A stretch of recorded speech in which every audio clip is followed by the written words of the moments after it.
Hey, so I have been on the road, only been home 2 days, so I have not kept up with uh, the different categories of how do you measure recovery, but definitely got a lot of messages. And one of them I did put on stories where someone asked about using resting heart rate as a measure of recovery. And that would fall under like the next category, which I'll do with the whiteboard when I get back home next week. But ultimately, it's a very interesting question because it really triggers a series of more questions. So that makes it a very good question. A good question often requires the response to know a bunch of other things. So, number one, it is very important. So, we talked about two things when it comes to recovery that like what are you recovering from? So that's when you pick the correct choice. This whole notion that we're going to do a recovery day and it has a bunch of yoga and stretching could very well be a recovery day, but I'm not sure there's a keen understanding of what is it that the stretching or yoga or breathing, which are all actually probably different things, what are they actually targeting? What did you do that you need to recover from this so that you'll do that? To just randomly pick something that can fall under the recovery category is just behind the curve. Just it's not it. Additionally, we should be able to measure if whatever it is that we are targeting actually changed. So those are two things that are very, very important. But something else that's very important is that you actually just need to recover. What is We started to talk about this when I was down in Philly, where get some guys last couple of days before they went to camp, where because having toys and getting data back from these different technology that fit into the recovery category, and these are good devices. Some of them are very, very good.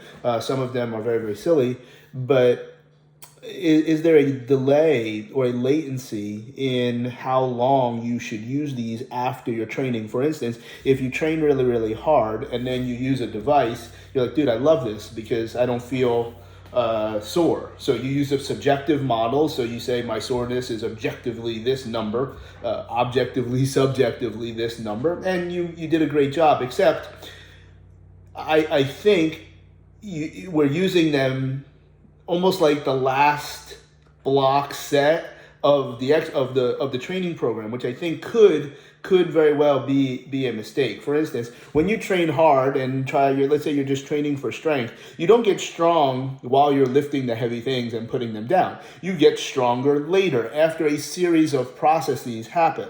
And part of the series of processes begins with a signaling that you build up at a hormonal level or a neurotransmitter level from lifting heavy things. It's not the heavy things that make you stronger. So you need to let that happen, and different processes have different latencies, of which then after several hours, maybe a few, maybe longer, and then when you sleep, then the result begins to kick in when that stimulus is at a chronic level. Acutely, those things are happening after every training session. But if you jump in with something really, really good, and I'm going to hesitate to name any of these things, particularly if it's a commercial model, but anyway, whatever it is that you're doing is a good thing. But if you do it right after the training program, because it's a good thing, it actually works, and it probably negates or goes back against everything that you did in your training. So perhaps you're very happy with the recovery because it worked, but you're not necessarily getting everything out of your training. You might need to be sore. You might need to see some of these things so that when we do measure for recovery, you need to see a trend. You need to be in the hole sometimes. So if whatever it is, your technology, which will be one of the talks that we do, remember there was 4/5 categories. If you're always in the green and your heart rate variability is always awesome, all that means is that you're ready to adapt. You're ready to bring the heat. But those numbers have to drop. They have to be in the dumper. Otherwise, you have no evidence that your training actually did anything. Aside from, are your performance measures increasing at the pace that you think they should? Because look, if you're entirely undertrained, you might not be wiping out everything. You're going to get something, but you may not be getting anywhere close to what you could be getting from your effort, from your training, if you're using a recovery tool immediately or within the time latency for those acute adaptations to start to tumble. I think so. So it's basically, don't do this thing right after you're done training. Be sore, be uncomfortable. Other measures might take a downward trend, and then recover. Because then, especially if you understand whatever it is you're measuring, then you'll know what to pick. And that segues into what I talked about very briefly on stories. And I said I'd have to make a video where the question was, can resting heart rate be used as a model of readiness, meaning who you are that day is consistent. Well, consistent with what? When readiness becomes this incredibly frustrating and potentially polarizing topic, because just like a movement evaluation for what? Fitness test for what? So if you're whatever measure that you're using, and you have enough of a standard deviation to know what is meaningful in terms of what you saw performance become diminished when your readiness measure was below a certain level, well, then you probably have at least a valid measure. But when we talk about readiness, what is your next training session? So if your readiness is low and you had planned a training session that wasn't terribly intense or terribly complicated or terribly complex, your readiness is just fine. It might be the first step to help you restore higher levels of readiness for a different training session. So readiness for what? We have to know what is planned and what is your fluidity, what is available for you to change based on whatever you believe in terms of readiness. So that's also something very important. So now when we look at resting heart rate, you have to have this cascade of data points. You have to have a lot of data points, ideally, that somehow fit into a bell curve. So you know what is really, really good. You know what's in the middle, but then you know what's not so good. And what's not so good needs to be meaningful. What is the smallest meaningful difference? Maybe that's one standard deviation. You have to, aside from, don't worry right now what exactly standard deviation means. But if you don't have a lot of different numbers, there's not going to be a lot of deviation. You're not going to be able to use heart rate if you're actually even looking at it. I think the question was, if I just test my resting heart rate for 10 seconds and multiply by 6, if it's higher or lower, can I use that as readiness? Now the answer is no, because if you're just going to say somebody his resting heart rate was a 73, that's probably pretty high. Obviously, it could be higher. That he might have 100% of that individual, he or she may have 100% of their readiness for that day. They're just really out of shape. So they're not in a hole for the next type of intense training session. Now, that level of intensity, those work to rest ratios, the expectations of that training session might be very, very different for somebody that has a resting heart rate of 53 or even lower. But if you just use one measure, that whether it's high or low, that's more of a performance measure. That's more of a snapshot of what their left ventricle is capable of doing, especially if it's measured at the ideal times. I do think when Aura measures the heart rate, I think is a very, very ideal time where your body kind of starts to get cranked, but you're not awake yet. That's another thing. When you use technology, which we'll talk to, like, do you know when they measure these things? Do you know how much sampling they take? Do you know all these things? So that, but ultimately, if you go to the bathroom and then measure your heart rate, I think that's also very, very good. But if you don't have 20, 30 days minimum, I'm just picking a random number. If you think it's 14, that's fine. If you think it should be 90 days, fine.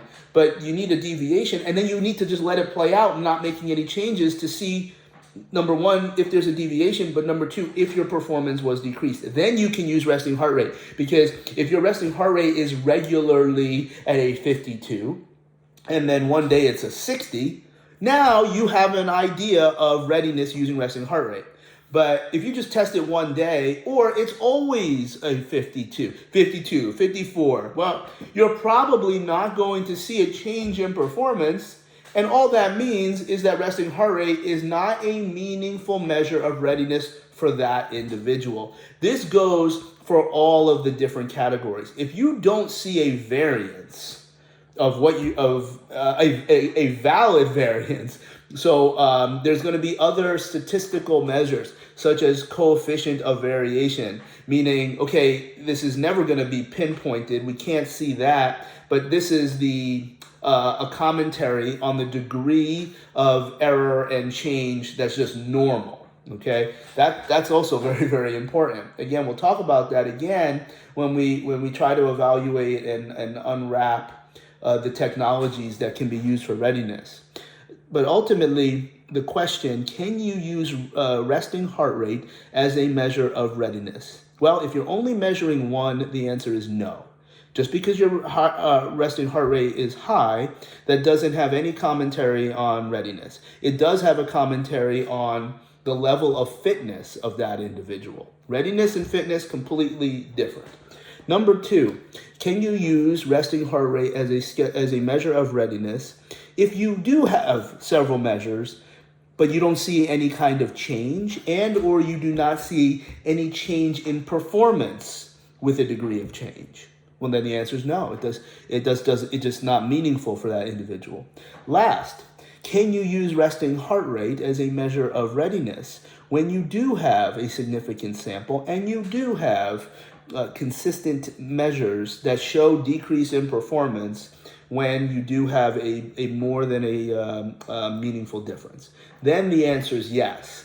So the question was somewhat loaded. I'm thinking that this individual would just say, well, I'm just going to look at resting heart rate, good, better, best. Maybe they write them down. But if you don't have enough data and you don't run the statistics to see, okay, when do I care to even see what happens and then actually see it happen? No, you cannot use resting heart rate as a measure of readiness. It won't tell you anything. Just because it's high, that just means they're probably not very fit, and they should be focusing on eccentric heart training. They should be focusing on what would probably be more globally considered aerobic forms of fitness so that they can tolerate more work moving forward. That's what a high heart rate one time means, or if it's always high. Remember now, the other thing that we have to go back is also understand that when we care about any of these readiness measures, you have to be training hard. And when we talk about the commercial population, it may be questionable that they're ever really training hard enough to start to create these significant changes. If they're training 2 times a week, which obviously very, very good results can be had for certain people, they have all these other days that they're probably inherently recovering. We're not necessarily expediting that recovery, but they may not be able to recover from everything, and then the quality of their sleep, quality of nutrition, quality of load management outside the gym, those are also up for question. But a lot of these things came from a question of how do you put those things into play for the general population. You absolutely can, but that's where the subjective to me makes a lot more sense, and to create communication touch points with a client rather than in a more controlled setting where someone's training and interacting every day, then some of these other measures such as resting heart rate or using technology are going to make a lot more sense. So great question, a lot of information, and I sandwiched it with some other, core values on this particular topic. So I am out right now in Portland, Oregon. So when I fly back and we go over, I'll have to connect in Atlanta. We're probably going to fly over Alabama. And I don't think we'll really be near Mobile. It's very much in the south. But if you happen to be anywhere near Mobile, please check out the Crichton section of Mobile, Alabama. And I want you to go ahead and look up in that tree. And anybody that's seen a leprechaun, say yeah.